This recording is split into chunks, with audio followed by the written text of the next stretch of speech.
everyone, Assalamualaikum warahmatullahi wabarakatuh. I'm Rusnianda as the moderator of the second group.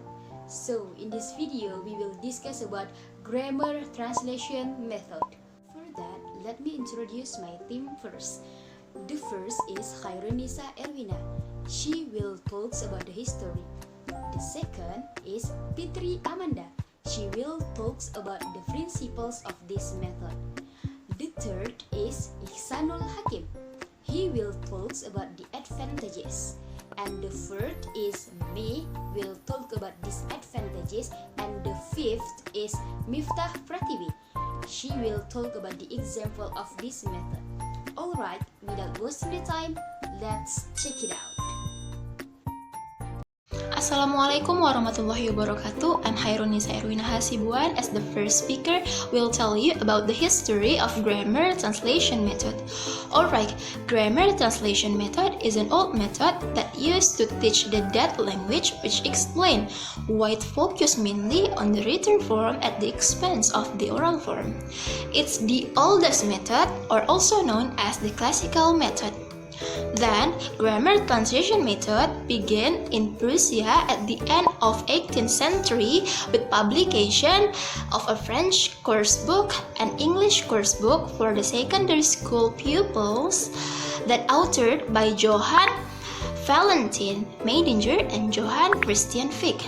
This method was developed during the 19th century and became the most dominant method of teaching foreign language in European school from the 1814s to the 1914s.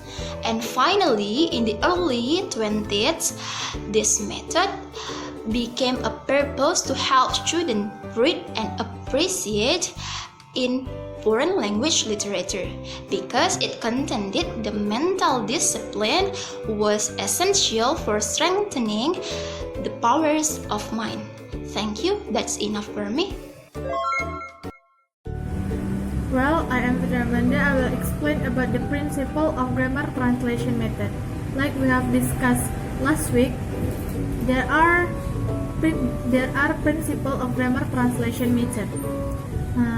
It implies the study and translation of written language. And then successful learners are those who can translate even though they cannot communicate orally. And then reading and writing are the main language skills.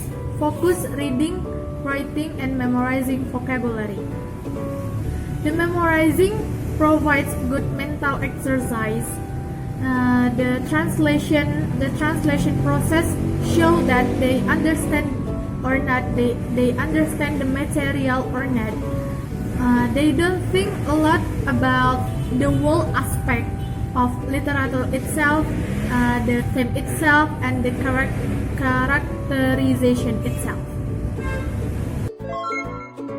Okay, my name is Ihsanul Hakim. I will explain about grammar translation method. For the first it is an easy method. In this method, the child process from the noun to unknown. The second is it helps in building vocabulary. Translation method helps in the rapid expansion of vocabulary of the students as it expansions of vocabulary of the students as it avoids difficult definition or lengthy explanation. The third is it saves teachers labor. The teachers find it's very easy to prepare his lesson. The fourth is comprehension to easily test. Students' comprehension of English, especially at the early stage, can be easily tested by asking them to answer questions in mother tongue. The fifth is grammar is easily taught. Grammar of the foreign language is easily taught by comparing it with the grammar of the mother tongue.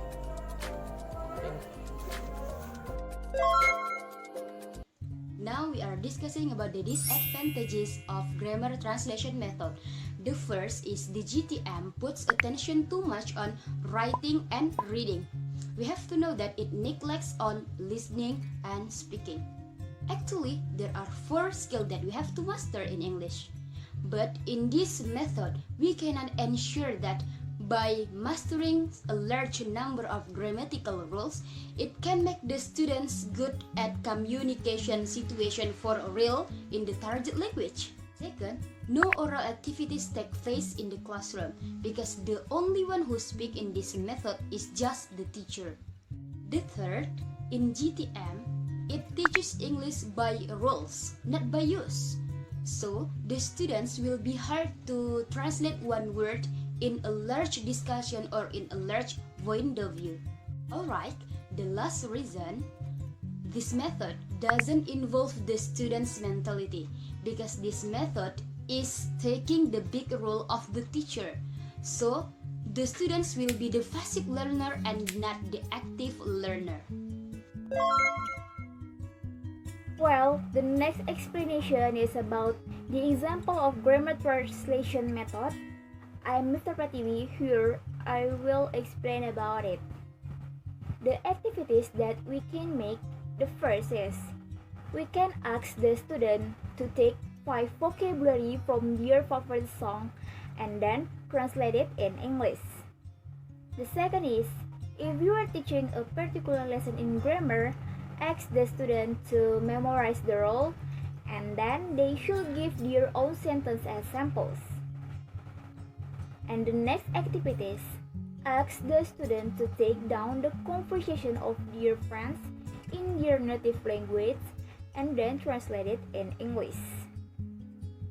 Next, as the teacher, we can ask the student to write 10 verbs from the article assigned to them and then they should give the synonyms and antonyms. The next activities, you can ask the student to memorize at least 5 words every day in English and give their native language equivalent. I think that's all from my explanation.